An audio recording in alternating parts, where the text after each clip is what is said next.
मटियावा गांव की शादी यहाँ पे हो रही है और क्योंकि मेहंदी का कार्यक्रम है और गांव की मेहंदी की क्या पारंपरिक व्यवस्थाओं के साथ आगे बढ़ती ये जौनसार में बहुत सुंदर सा आपको पता लग जाएगा। क्योंकि यहाँ पे मैंने एक सबसे बड़ी बात ये देखी है कि यहाँ पे अगर भोजन करना है तो एक तो सबसे पहले आपको नीचे बैठ के भोजन करना पड़ेगा और वो भोजन भी आपको व्यवस्थित रूप से यहाँ से अनाउंस होता है। जैसे कि हमारे ये भैया जी हैं, ये यहाँ से अनाउंस करते हैं कि किसको क्या दायित्व दिया गया। जैसे जिसने दाल बांटनी है तो दाल बांटने के लिए अलग व्यवस्था है, सब्जी वाले की अलग लड़का है, हर भोजन को परोसने के लिए अलग अलग व्यवस्थाओं के साथ यहाँ पे दायित्व दिए गए हैं। और व्यवस्थित सबसे बड़ी बात क्या है कि व्यवस्थित रूप से जैसे पहले यहाँ पे पुरुष वर्ग को भोजन करवाया गया और अब महिलाओं को, अब पुरुष वर्ग कोई यहाँ पे भोजन नहीं करेगा, अब महिलाएं मात्र यहाँ पे भोजन करेंगी।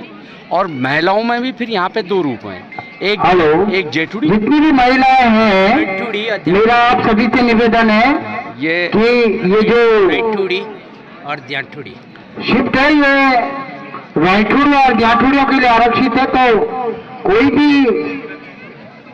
बात के लिए ना रहे, क्योंकि ये केवल ये शिफ्ट आपके लिए आरक्षित है।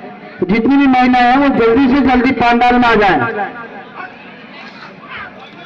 जैसे कि अभी अनाउंस में ये बताया गया है कि ये शिफ्ट महिलाओं और रैठुड़ी और जेठुड़ी।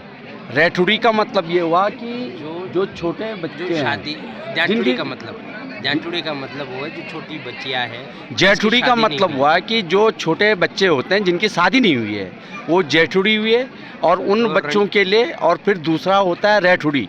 रैठुड़ी मतलब जो जिनकी शादी हो चुकी है वो महिलाएं यहाँ पे भोजन के लिए आरक्षित रहेंगी, उनके लिए स्थान ये आरक्षित है।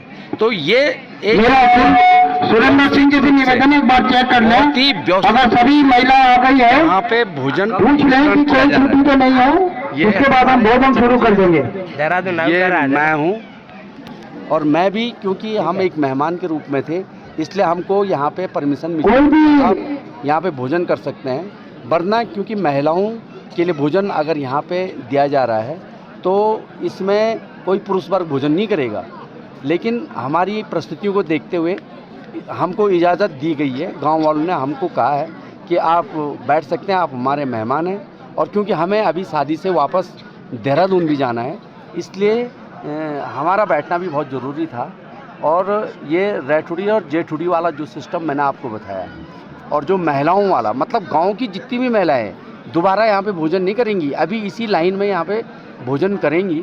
और रैठुड़ी और जेठुड़ी का मतलब यही हुआ है कि जैसे मैंने पहले भी कहा कि जो अभी जिनकी शादी नहीं हुई है वो जेठुड़ी हुई, और रैठुड़ी मतलब वो महिलाएं जिनकी शादी हो चुकी है और वो यहाँ पे इस गांव में उनका मायका है, नहीं ससुराल, इस गांव में उनका ससुराल है, सॉरी मायका नहीं ससुराल है, तो वो यहाँ पे भोजन करेंगे।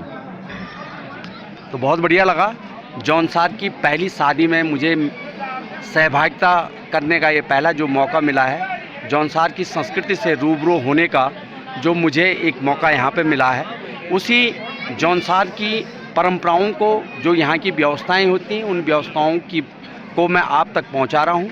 निश्चित रूप से आप इसको बहुत बढ़िया तरीके से समझेंगे भी और यही परंपरा व्यवस्था हम सभी अपने प्रत्येक गांव में करें तो एक अपनी पारंपरिक व्यवस्था के साथ आगे बढ़ सकते हैं। मेरा खास कर निवेदन है पानी वालों से, तो पानी की व्यवस्था ढंग से बनाकर